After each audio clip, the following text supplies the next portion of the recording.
darlings. Yes, I thought I'd do a show and tell, or show and telly, if you like, about this Rediffusion Guildford from 1969.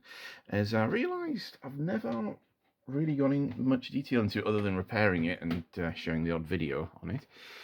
But yeah, I thought I'd just go through how it, what I know about it and all its history as far as I can piece together. So yeah, this is from 1969. It's a dual standard, which, if you were unaware, is will show 405 line signals as well as 625 line signals.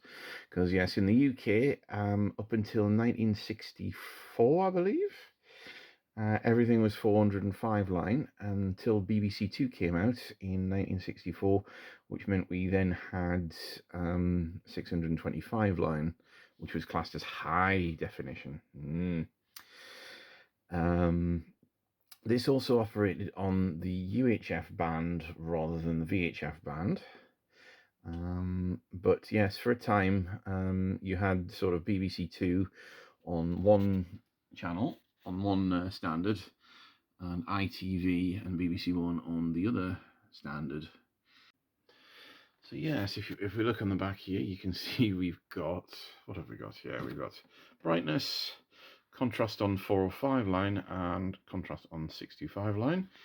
And over here we've got the vertical hold, height, horizontal hold, and a horizontal hold 625 equalizer, as it says there. Of course, dual standard, as it says. Yes, you'll notice obviously it's got the standard aerial connection here and another one down here. Which, yeah, there we go. Now, somebody very kindly wrote UHF on there, although it seems to have, looking at the sticker, the UHF was originally the lower one, but I suppose, yeah, it makes it easier to swap them around, because at least then you can plug in the UHF when you're just looking at the, when you're fiddling at the back for that. These two wires, I'm going to explain what they are in a second. I've actually had to I've had to actually add those. And yes, let's see if I can flip this over, or at least add a photograph of this with the correct round so you can read that. Yes, that was the actual service department. So yeah, so it looks like this TV actually started life in London. Now, as you can probably see by all these blue resistors and these modern capacitors here, they still get an incredible amount of getting working again. Yeah, I had to get a bit creative, as you can probably see, with some of the values of these resistors, because pretty much every resistor on this was open, or, well, not open, but like way beyond, like way out of spec as to what it should have been. So yeah, but yeah, as you can see, it's but it does work now. And whilst this is disconnected, it is more or less intact. The dual standard switching, which I'll just demonstrate now. If you can, I don't know if you can see that. Yes. So yeah, the idea is, as you press one of these buttons at the front,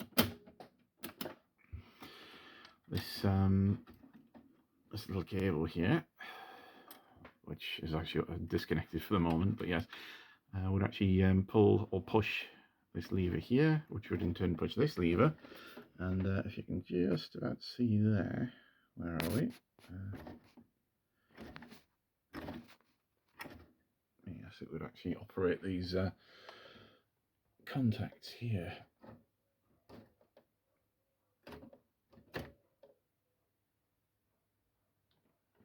After about 1970, it was very common for these to just be disconnected and have everything on UHF. But it was unusual that this one actually still had them connected up. And the buttons were really long. So, go, go, go, go. Before that turny one, ka-dunk, BBC 1, ka-dunk, BBC 2. Oh, it's come off. The problem it seems to have had is the PY88. yeah, this thing here, the PY88 actually being open, or have gone to air because it had gone, the top had gone white. Yeah, and for some reason I think the whoever had tried to repair it had missed that completely and couldn't work out why none of the valves, because this is actually a series string set up for the valve heaters, and couldn't work out why, and had actually attempted to replace the dropping resistor, which is actually behind this bit here. Yeah, not realizing what was actually causing the problem. As you can probably see from my other video I did on this as well, there's the wire going to the triple out, which is still happily working, and of course there's the new winding as well there. So yeah, one thing I did briefly touch on before I took the back off was the two wires poking out the back. These are actually going to the heaters of the cathode ray tube, and mainly because this cathode ray tube is quite tired. For some reason, I don't know, whilst the TV doesn't appear to have been used much into the early 70s, this tube seems just a bit tired.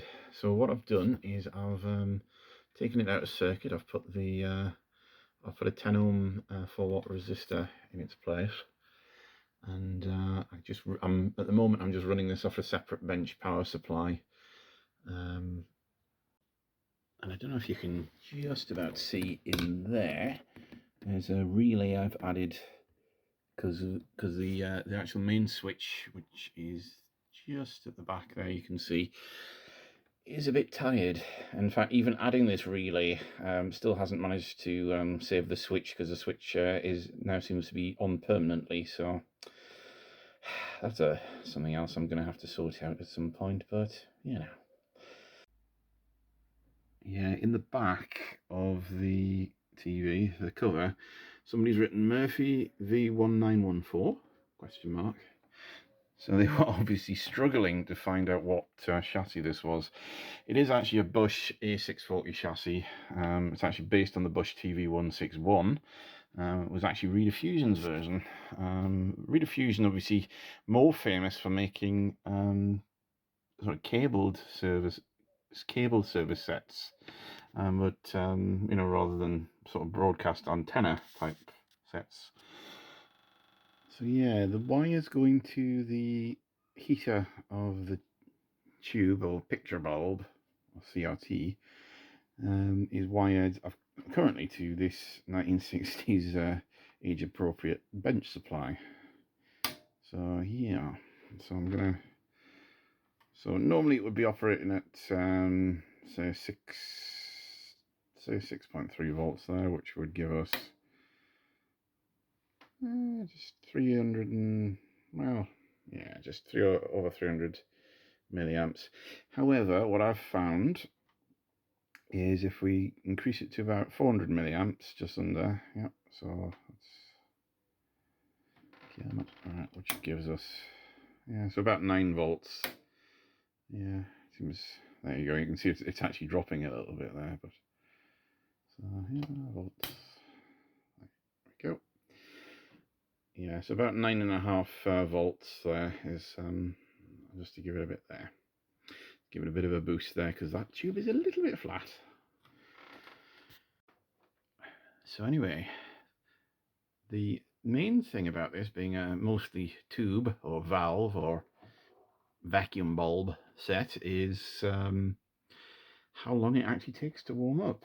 So as I've already mentioned, the switch is knackered in this, so it is switched on. So I'm just gonna have to plug it in. So I'm gonna do that. What I'm going to try and do is actually plug this and then quickly switch on that as well. So so I'm not cheating on how long this starts. So ready? So power on. Right, there we go. Let's see how long this takes. Turn the volume up as well.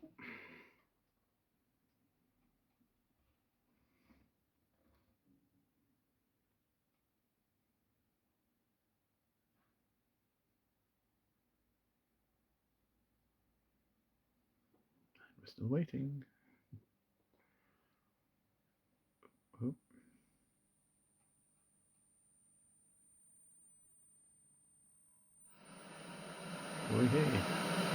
Wait.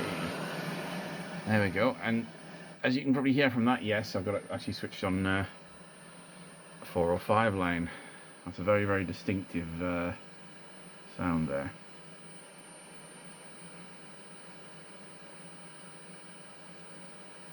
So there we go. Whenever you post something like this, or like something that you're trying to get working on the cesspit that is FaceAche or anything like that, Facebook, somebody will always comment, oh, but you know, you get the analog service was switched off, you know, in 2012, and yes, that's true, it was. So you can't use it anymore, so there's no point using it. It's like, oh, for God's sake. First things first, a VCR.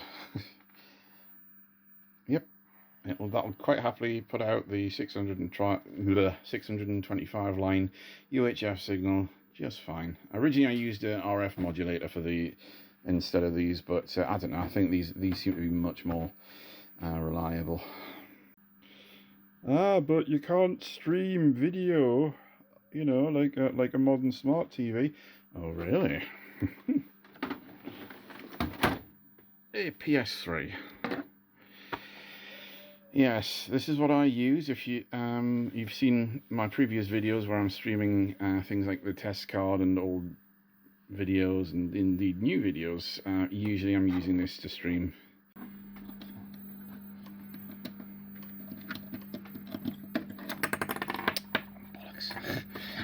There. Right.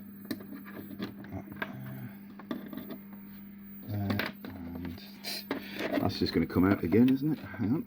Let's get the SCART lead in first. Right. Okay. This one then. That's it. Right. So. Okay. So let's plug in. Let's just plug everything in here. So. Let's plug in. Yep, PlayStation is on. Where's the video?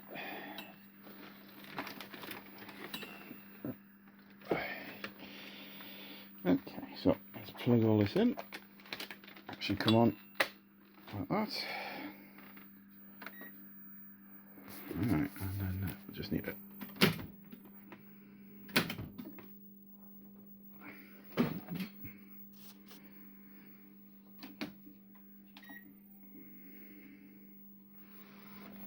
It's a bit bright actually, let's just turn that down a bit. Right, so, okay, and then we switch the, yes, this does mean you can actually have a remote control as well.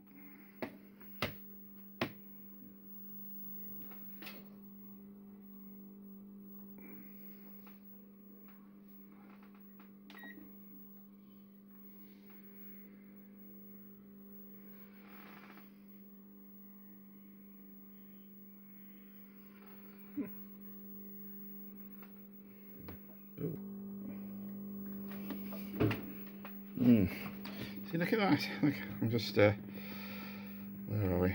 Yeah, that pot, look, is just, could do with a good clean. Ah, dear. This is why we love these things. Come on.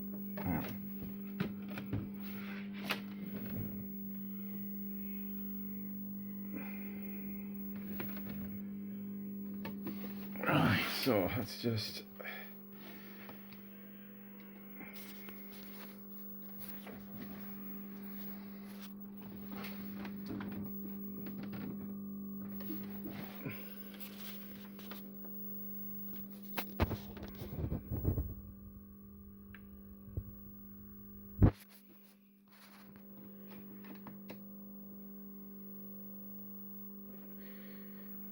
Christ, bloody hell.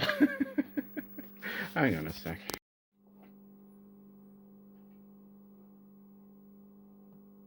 So, what was the plan today? Well, first of all, I don't like what is all garbage. Secondly, I'm going to attempt to cut out the whatever this is, because there's like sort of a lot of welding and things, and play with a line hold and things like that. So okie doke. Yeah, I mean, Jesus. Yeah. It's a mess. What a good looking chap.